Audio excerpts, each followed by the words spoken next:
Hi അസ്സാം വലൈക്കും, എല്ലാവർക്കും പുതിയൊരു വീഡിയോയിലേക്ക് സ്വാഗതം. ഇന്നത്തെ നമ്മുടെ വീഡിയോ എന്ന് പറയുന്നത് half day in my life video ആണ്. നിങ്ങൾക്കെല്ലാവർക്കും day in my life video ഇഷ്ടമായിരിക്കുമെന്ന് വിചാരിക്കുന്നു. ഇന്നത്തെ വീഡിയോ നമ്മൾ തുടങ്ങുന്നത് 11 മണി തൊട്ട് 6 മണി വരെയുള്ള വിശേഷങ്ങളാണ്. അതുപോലെ തന്നെ സിമ്പിളായിട്ട് തയ്യാറാക്കാൻ പറ്റിയ ഒരു കിടിലൻ രുചിയുള്ള ചെമ്മീൻ ബിരിയാണിയുടെ റെസിപ്പി കൂടിയുണ്ട് നമ്മുടെ ഇന്നത്തെ വീഡിയോയിൽ. അപ്പോൾ ആദ്യം നമുക്ക് ചെമ്മീൻ ബിരിയാണി തയ്യാറാക്കാം. അതിനായിട്ട് ഞാനിവിടെ ചെമ്മീനെല്ലാം കഴുകി ക്ലീനാക്കി ചെമ്മീൻ്റെ പുറത്തുള്ള ഞരമ്പെല്ലാം കളഞ്ഞ് വൃത്തിയാക്കി എടുത്തിട്ടുണ്ട്. ഇതിലേക്ക് നമുക്ക് ഇഞ്ചി വെളുത്തുള്ളി ചതച്ചത് 1 ടീസ്പൂൺ, മഞ്ഞൾപ്പൊടി 1/4 ടീസ്പൂൺ, മുളക് പൊടി 1 tablespoon, garam masala 1/4 teaspoon, പെരുംജീരകപ്പൊടിയും ആവശ്യത്തിന് ഉപ്പും കൂടി ചേർത്ത് നന്നായിട്ട് കൈകൊണ്ട് മിക്സ് ചെയ്ത് അരമണിക്കൂർ റെസ്റ്റ് ചെയ്യാനായിട്ട് മാറ്റിവെക്കാം. മസാലകളെല്ലാം നന്നായിട്ട് ചെമ്മീനിലേക്ക് പിടിച്ച് വരുന്നത് വരെ വെയിറ്റ് ചെയ്യാം. അപ്പോൾ നമ്മുടെ ചെമ്മീൻ അരമണിക്കൂറായിട്ടുണ്ട് റെസ്റ്റ് ചെയ്യാനായിട്ട് വെച്ചിട്ട്. ഇനി ഒരു വലിയ പാനിലേക്ക് നമുക്ക് ചെമ്മീൻ ഫ്രൈ ചെയ്യാൻ ആവശ്യമായിട്ടുള്ള 4 ടേബിൾ സ്പൂൺ വെളിച്ചെണ്ണയും 2 ടേബിൾ സ്പൂൺ നെയ്യും കൂടി ചേർത്ത് ചെമ്മീനെല്ലാം ഒന്ന് ഫ്രൈ ചെയ്തെടുക്കാം. ഈ പാനിൽ തന്നെയാണ് നമ്മൾ മസാല തയ്യാറാക്കുന്നത്. ചെമ്മീനെല്ലാം നന്നായിട്ട് ഫ്രൈ ആകുന്ന ടൈമിൽ നമുക്ക് നെയ്ച്ചോറ് തയ്യാറാക്കിയെടുക്കാം. നെയ്ച്ചോറ് തയ്യാറാക്കുന്നതിന് മുമ്പായിട്ട് നമുക്ക് അരി ഒന്ന് കഴുകി കുതിരാനായിട്ട് വെക്കണം. കുതിരാനായിട്ട് വെക്കുന്ന ടൈമിൽ 1 ടേബിൾ സ്പൂൺ വിനീഗറും കൂടി ചേർത്ത് കുതിർത്തിയെടുക്കുകയാണെങ്കിൽ നമ്മൾ ചോറ് വെക്കുന്ന ടൈമിൽ ഒട്ടിപ്പിടിക്കില്ല. അപ്പോൾ നമുക്ക് നെയ്ച്ചോറ് തയ്യാറാക്കി തുടങ്ങാം.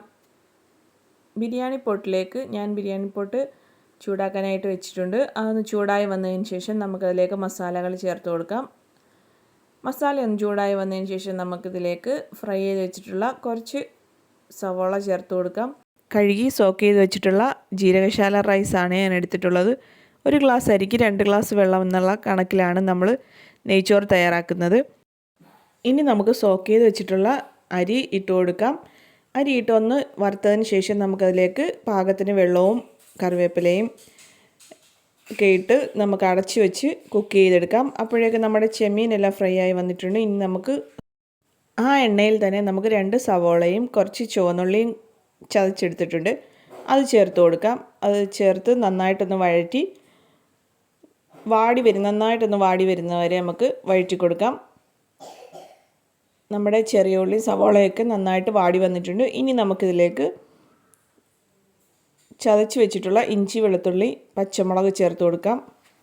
അതും ഒന്ന് നന്നായിട്ട് വഴറ്റി അതിൻ്റെ പച്ചമണമൊക്കെ മാറുന്നവരെ ഒന്ന് വഴറ്റിയതിന് ശേഷം നമുക്കതിലേക്ക് 2 വലിയ തക്കാളി കട്ട് ചെയ്തത് ചേർത്ത് കൊടുക്കാവുന്നതാണ്. തക്കാളി നന്നായിട്ടൊന്ന് വെന്ത് ഉടഞ്ഞ് വന്നു കഴിഞ്ഞാൽ നമുക്കിതിലേക്ക് ഫ്രൈ ചെയ്ത് വെച്ചിട്ടുള്ള ചെമ്മീൻ ചേർത്ത് കൊടുക്കാം. ചെമ്മീനും കൂടി ചേർത്ത് നന്നായിട്ടൊന്നുകൂടി മിക്സ് ചെയ്ത് കൊടുക്കുക. എന്നിട്ട് ഇതിലേക്ക് കുറച്ച് കറിവേപ്പിലയും 1 പിടി മല്ലിയിലയും അതിൻ്റെ പകുതി പുതിനയിലയും 1 ടീസ്പൂൺ ഗരം മസാലയും കൂടി ചേർത്ത് നന്നായിട്ടൊന്ന് മിക്സ് ചെയ്ത് കൊടുക്കുക.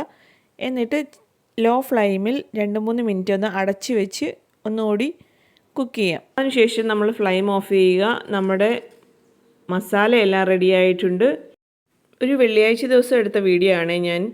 അപ്പോൾ എൻ്റെ വാപ്ചായിക്കും കൂടി പള്ളിയിലേക്ക് പോകാനായിട്ട് ഇറങ്ങുകയാണ്. അന്നത്തെ ദിവസം ഫിസാമോൾ സ്കൂളിലേക്ക് പോയിട്ടില്ലായിരുന്നു. അവൾക്ക് ജലദോഷം ആയതുകൊണ്ട് സ്കൂളിൽ വിട്ടിട്ടില്ലായിരുന്നു. അങ്ങനെ ഹാളിലിരുന്ന് എന്തൊക്കെയോ പേപ്പർ ക്രാഫ്റ്റ് വർക്കൊക്കെ ചെയ്യുകയാണ്. അങ്ങനെ നമ്മുടെ ചെമ്മീൻ ബിരിയാണി ദം ചെയ്തെടുക്കണ്ടേ, അതിനായിട്ട് ഞാൻ വീണ്ടും കിച്ചണിലേക്ക് വന്നിട്ടുണ്ട്. അങ്ങനെ ചെമ്മീൻ ബിരിയാണി ദം ചെയ്തെടുത്തിട്ടുണ്ട്. അടിപൊളി ടേസ്റ്റി ആയിട്ടുള്ള ചെമ്മീൻ ബിരിയാണിയാണ്. എല്ലാവരും ഒന്ന് ട്രൈ ചെയ്ത് നോക്കുക. ബിരിയാണിയിലേക്കൊരു യെല്ലോ കളറിനായിട്ട് ഞാനിവിടെ മഞ്ഞൾപ്പൊടിയും പാലും കൂടി മിക്സ് ചെയ്ത് ഒഴിച്ചു കൊടുത്തിട്ടുണ്ട്. അതാണ് ആ ഒരു ചെറിയ മഞ്ഞ കളറൊക്കെ കാണുന്നത്. അങ്ങനെ പള്ളിയിൽ നിന്നും അവർ രണ്ടുപേരും വന്നു, കഴിച്ചു. കുറച്ച് നേരമൊക്കെ സംസാരിച്ചിരുന്നു, വിശ്രമിക്കുകയൊക്കെ ചെയ്തതിന് ശേഷം നമ്മൾ വൈകുന്നേരം ചായ കുടിക്കുകയാണ്. അപ്പോൾ രായണ്ണനും പുറത്ത് വന്നിട്ടുണ്ടായിരുന്നു. രായണ്ണനും ചായ കൊടുത്തു. അങ്ങനെ സന്ധ്യ ആയപ്പോഴേക്കും വാപ്ച തിരിച്ച് വീട്ടിലേക്ക് പോയി. അപ്പോൾ ഇന്നത്തെ വീഡിയോ ഇത്രയേ ഉള്ളൂ. എല്ലാവർക്കും ഇഷ്ടമായെന്ന് വിചാരിക്കുന്നു. അപ്പോൾ എൻ്റെ വീഡിയോ കണ്ട് ഇഷ്ടമായാലൊന്ന് ലൈക്ക്, ഷെയർ, കമൻറ്റ്, സബ്സ്ക്രൈബ് ചെയ്യാൻ മറക്കരുത്. അപ്പോൾ അടുത്ത നല്ലൊരു വീഡിയോയുമായി വരുന്നവരെ ഇൻഷാ അല്ലാഹ് അസ്സലാമു അലൈക്കും.